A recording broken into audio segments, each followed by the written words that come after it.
गवाह बने। खासतौर पर राजस्थान के मुख्यमंत्री भजनलाल शर्मा भी यहां पर मौजूद रहे और इस मंच से नीतीश की नई टीम ने भी शपथ ली। रिपोर्ट देखिए।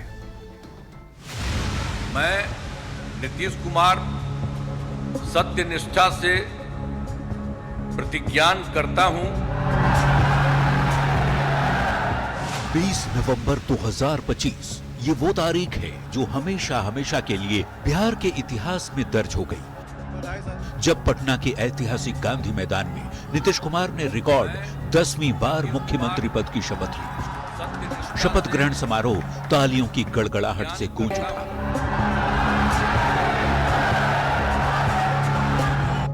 गुरुवार को नीतीश कुमार ने 10वीं बार बिहार की बागडोर संभाली। राज्यपाल आरिफ मोहम्मद खान ने नीतीश को शपथ दिलाई। भव्य शपथ ग्रहण समारोह में जब नीतीश कुमार ने बतौर सीएम पद एवं गोपनीयता की शपथ ली, प्रधानमंत्री नरेंद्र मोदी भी उस पल के साक्षी बने। शपथ ग्रहण समारोह में मंच पर एनडीए का शक्ति प्रदर्शन भी दिखा। स्टेज पर पीएम मोदी के साथ साथ बीजेपी अध्यक्ष जेपी नड्डा, गृह मंत्री अमित शाह, केंद्रीय मंत्री जीतन राम मांझी, चिराग पासवान, गिरिराज सिंह, नित्यानंद राय, अनुप्रिया पटेल और ललन सिंह मौजूद थे। साथ ही यूपी के सीएम योगी आदित्यनाथ, दिल्ली की मुख्यमंत्री रेखा गुप्ता, आंध्र प्रदेश के मुख्यमंत्री चंद्रबाबू नायडू, महाराष्ट्र के मुख्यमंत्री देवेंद्र फडणवीस, डिप्टी सीएम एकनाथ शिंदे, हरियाणा के मुख्यमंत्री नायब सिंह सैनी, राजस्थान के मुख्यमंत्री भजनलाल शर्मा और उप मुख्यमंत्री दिया कुमारी भी इस ऐतिहासिक पल का गवाह बनी। इस भव्य समारोह में सीएम का परिवार भी शामिल हुआ और बेटे निशांत ने पिता के मुख्यमंत्री बनने पर खुशी जताई। कार्यकर्ताओं की मेहनत है, हमारी नीतियों को उन्होंने जन जन तक पहुंचाया, चाहे केंद्र सरकार की नीतियां हो, राज्य सरकार की हो, भाजपा जदयू, तो सबका योगदान है। देश भर से आए सैकड़ों वीवीआईपी मेहमान और हजारों लोगों से खचाखच भरे गांधी मैदान में प्रधानमंत्री नरेंद्र मोदी ने 1, 2, 3, 4, 5 बार झुककर बिहार की जनता को नमन किया। उसके बाद सीएम की नई टीम के साथ मंच पर खड़े होकर प्रधानमंत्री ने गमछा लहराकर लोगों में जोश भर दिया। पीएम मोदी के साथ साथ नीचे मैदान में खड़े सैकड़ों लोग भी बिहारी स्टाइल में गमछा लहराने लगे।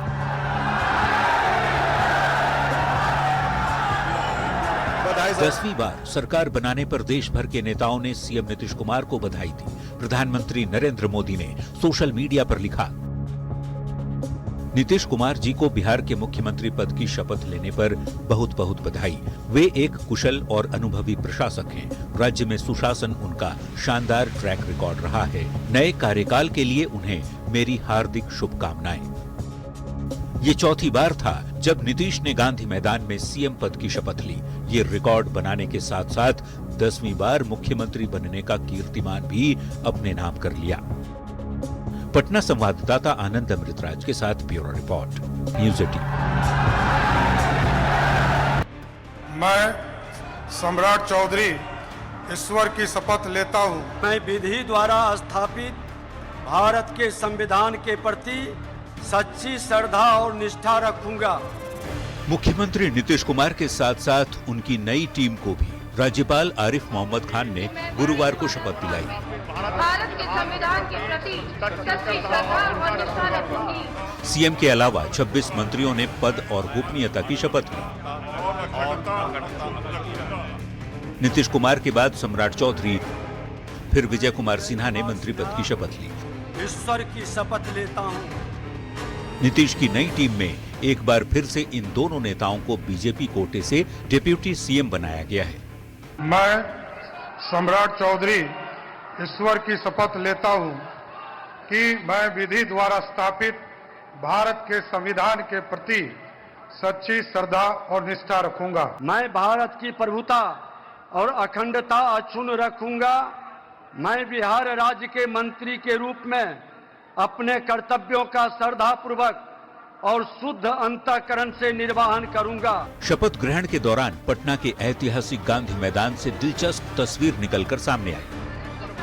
इतिहास में पहली बार ये भी एक नया रिकॉर्ड बना जब गांधी मैदान में 5-6 मंत्रियों को एक साथ शपथ दिलाई गई।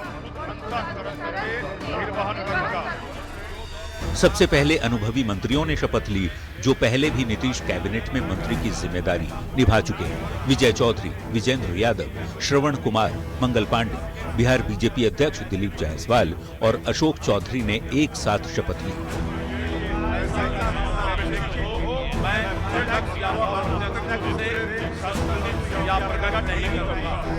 इसके बाद लेशी सिंह, मदन सहनी, नितिन नवीन, रामकृपाल यादव, संतोष सुमन और सुनील कुमार एक साथ शपथ लेते नजर आए। के सिवाय जब ऐसे मंत्री के रूप में अपने कर्तव्य के सम्यक निर्वहन के लिए ऐसा करना अपेक्षित हो, मैं प्रत्यक्ष विकसित बिहार के सपना को पूरा करने के लिए चुनौती है। कानून के राज में बिहार विकास करेगा, ये सरकार की प्राथमिकता है। इसके बाद मोहम्मद जमा खान, संजय टाइगर, अरुण शंकर प्रसाद, सुरेंद्र मेहता, रमा निषाद और नारायण प्रसाद ने एक साथ शपथ ली।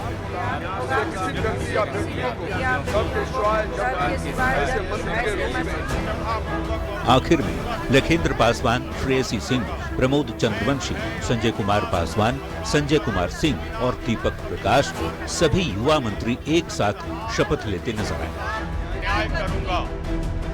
पहली बार बिहार में किसी सरकार के शपथ ग्रहण समारोह में शामिल होने पहुंचे प्रधानमंत्री मोदी के सामने इन युवा नेताओं को मंत्री बनने का सौभाग्य मिला, जिन्होंने विकसित बिहार का रोड मैप इन युवा नेताओं को ध्यान में रखते हुए तैयार किया है।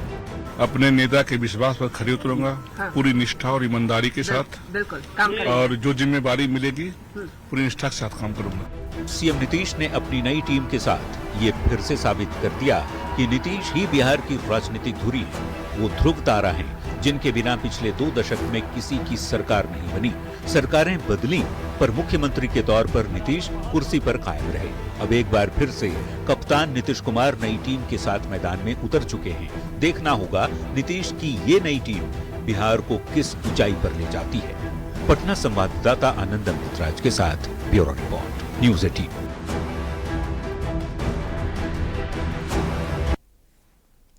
और इसी बीच उदयपुर से बड़ी खबर मिल रही है, जहां शादी वाले घर में आग का तांडव देखने को मिला है। हल्दी रस्म के दौरान भीषण आग लगने की जानकारी सामने आ रही है। इस वक्त की सबसे महत्वपूर्ण जानकारी, सबसे बड़ी खबर, शादी वाले घर में आग ने तांडव मचा दिया।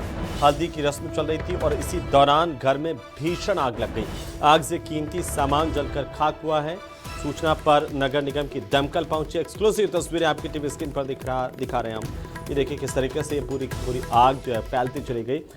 दमकल की गाड़ियां मौके पर पहुंची। सेक्टर 9 कृष्णा कॉलोनी की घटना बताई जा रही है उदयपुर में, जहां शादी समारोह चल रहा था, लेकिन उससे पहले किस तरीके से यहां पर आग का तांडव देखने को मिला, वो तस्वीरें, एक्सक्लूसिव तस्वीरें न्यूज़ 18 राजस्थान पर सिर्फ आप देख सकते हैं।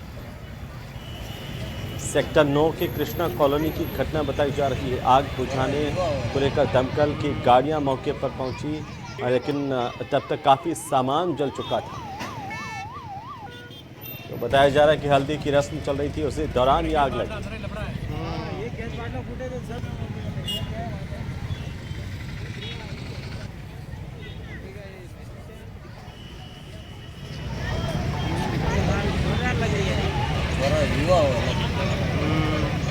तो सूचना पर नगर निगम की गाड़ियां मौके पर पहुंची। आग बुझाने की कोशिश लगातार जारी है। बहरहाल एक्सक्लूसिव तस्वीरें उदयपुर, झीलों की नगरी उदयपुर में शादी समारोह चल रहा था, लेकिन उस वक्त रंग में भंग पड़ गया जब हल्दी की रस्म के दौरान बीच में ही आग लग गई। आग बुझाने के लिए तमाम लोग दौड़ पड़े। आग बुझाने की कोशिश लगातार की गई, लेकिन काफ़ी आग अचानक से फैली, क्योंकि पर्दे और घर में पूरी तरह से सजावट की हुई थी। उस दौरान हड़कंप मच गया।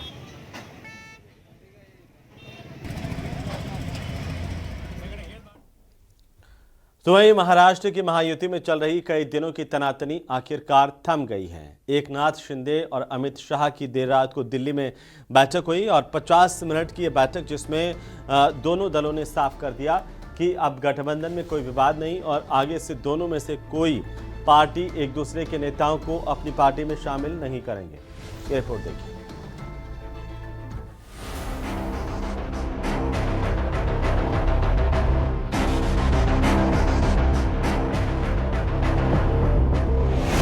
महायुति में थम गई विवादों की लहर।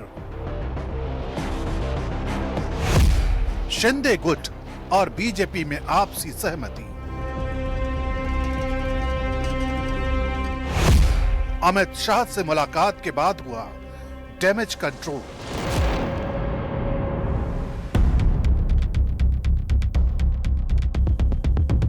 महाराष्ट्र में महानगर पालिका चुनावों को लेकर बीजेपी और शिवसेना शिंदे कैंप में तकरार इतनी बढ़ गई कि शिंदे गुट के कई मंत्री कैबिनेट मीटिंग तक से दूर रहे। आरोप था कि बीजेपी लगातार शिंदे गुट के स्थानीय नेताओं और उनके विरोधियों को पार्टी में शामिल करा रही है। इसी से विवाद भड़का और बात दिल्ली तक पहुंच गई।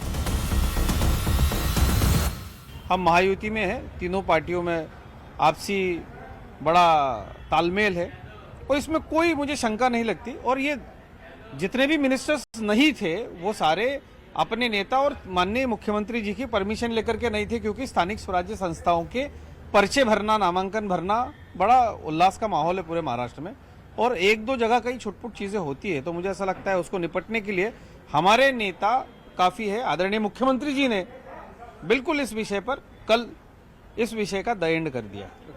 जी आरोप लग रहे हैं कि आप लोगों ने शुरू किया उनकी पार्टी के नेताओं को लेना, फिर उन लोगों ने किया, लेकिन बीजेपी का कहना है कि शुरुआत वहां से हुई। तो शुरुआत हुई कहां से? शुरुआत कहीं से भी हो, जीतेगी तो महायुति, ये सोचकर काम करने वाले हम कार्यकर्ता हैं। शिंदे गुट का कहना है कि शुरुआत बीजेपी ने की। डोंबिवली और उल्हासनगर जैसे इलाकों में उनके नेताओं को बीजेपी में शामिल करा के, जिसके जवाब में शिंदे गुट ने भी बीजेपी के विरोधियों को अपनी पार्टी में लिया, जिससे तनाव और बढ़ गया। मामला इतना गंभीर हो गया कि मंत्री खुलकर नाराजगी जताने लगे। ये मामला इसके लिए था कि बीजेपी ने हमारे पार्टी के कुछ लोगों को, नेताओं को वहां ले लिया और वहां के कुछ बीजेपी के नेता हमारे पार्टी में आए। हालांकि शुरुआत तो पालघर से हो गई थी। बीजेपी ने हमारे पार्टी के नेताओं को लिया है। पालघर हो गया, अंबरनाथ हो गया, कल्याण डोंबिवली हो गया। उसके बाद हमने उल्लासनगर में बीजेपी के कुछ नेताओं को लिया। तनाव बढ़ने पर एकनाथ शिंदे सीधे दिल्ली पहुंचे और गृह मंत्री अमित शाह से लगभग 50 मिनट तक मुलाकात की। सूत्र बताते हैं कि बैठक में शिंदे की तरफ से साफ बताया गया कि उनके लोकसभा क्षेत्र में बीजेपी के दखल से वो नाराज हैं। यही वजह है कि केंद्रीय नेतृत्व ने भी माना कि हालात सुधारने होंगे। इससे पहले मुंबई में फडणवीस और शिंदे की बैठक हुई, जिसमें विवाद को खत्म करने की रूपरेखा तय की गई। इस पूरे विवाद का असर ये हुआ कि कांग्रेस को भी चुटकी लेने का मौका मिल गया। कॉर्पोरेशन का जो इलेक्शन होता है, कॉर्पोरेशन इलेक्शन का है ना, तो ये निकाय का जो इलेक्शन होता है, ये जो है उसमें गठबंधन हो नहीं पाता है, क्योंकि जो छोटे स्तर के या निचले स्तर के जो कार्यकर्ता होते हैं उनकी ख्वाहिश होती है कि हम चुनाव लड़ें, तो पार्टी के लिए डिफ़िकल्ट होता है कि उन सब लोगों को मैनेज किया जाए। तो अक्सर ऐसा होता है और मेरा ख्याल है कि तमाम होता है, हर राज्यों में होता है कि गठबंधन के लोग आपस में लड़ते हैं। अब पंचायत का चुनाव बिहार में होगा तो आप देखिएगा सब आपस में लड़ेंगे। बैठकों के बाद दोनों दलों के बीच सहमति बनी। अब न बीजेपी शिवसेना के किसी नेता को अपनी पार्टी में लेगी, न शिवसेना बीजेपी का कोई नेता शामिल करेगी। कैबिनेट बॉयकॉट से लेकर लोकल चुनावी भिड़ंत तक जो तनातनी बढ़ी थी, अब दोनों पक्ष दावा यही कर रहे हैं कि महायुति में विवादों का जो तूफान उठा था वो थम गया है।